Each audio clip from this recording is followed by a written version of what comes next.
Today is Spirit Day and I'm wearing purple to stand up for LGBTQ plus youth and stand up against bullying.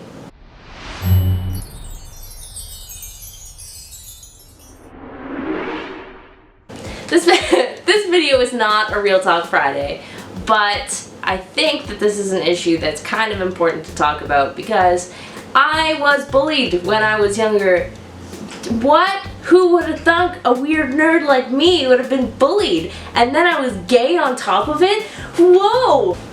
I think it's like a huge issue right now is that a lot of people don't feel safe in being themselves, myself included. I've been in some situations, even in the past year or so, that I've not felt safe to be myself, and I've even had to stand up for people who couldn't stand up for themselves because they were afraid. And I think that it's important, and I've said this before and I will say it again and I will keep saying it until the day that I die.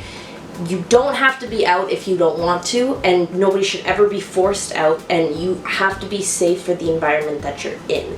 I think that we forget a lot that while there's a large portion of our community that is loud and vibrant and proud, there's also a part of the community that is not safe in their circumstances to be loud and proud. There's a lot of situations that are very hard for people, and I know that I was never in such a dire situation, but I was bullied for being queer, and I was really sad about it, and I've been in some pretty dark places, and I know that this is cheesy because it's said a lot, but it does get better if I'm still here and I could give up cutting and I could rise above it and get comfortable with myself, then anyone can.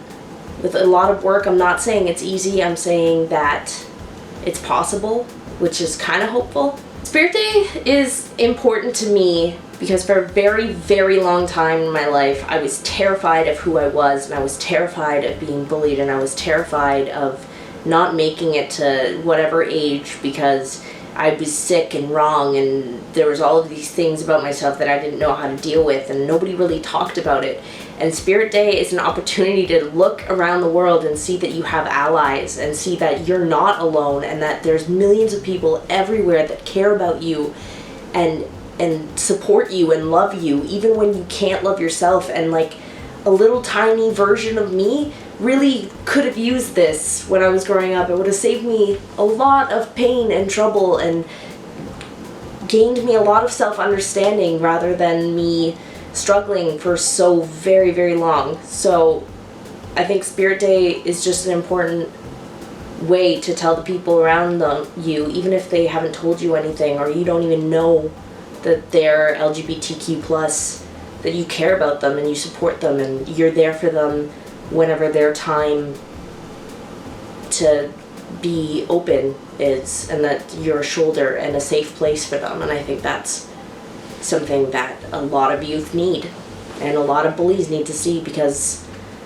you don't win against bullies with violence or words. You win against them with confidence and happiness and not caring what they say. And I mean, you win against bullies when you live your life well, and you live it to its fullest, and you live it happily. So I think like the most important thing you can do today and any other day is find a way to live to the fullest. And if you do that every day, then Spirit Day just becomes a day that you can celebrate all those other days that you've been living really well. So I'm proud of you. Stay safe. I love you. Love yourself. All that stuff. And I will see you soon. Ish. Find stuff that makes you comfortable, but also make sure that you get a couple pieces that you really like to wear on occasion. For me, the things that I really like to pair up are colored jeans. Can you see them? That was classy. I have a bunch of different colored jeans that I match up with blazers, and that's how I define my style. Pretty much I'd wear the exact same thing every day. I just change the colors. I'm really lazy.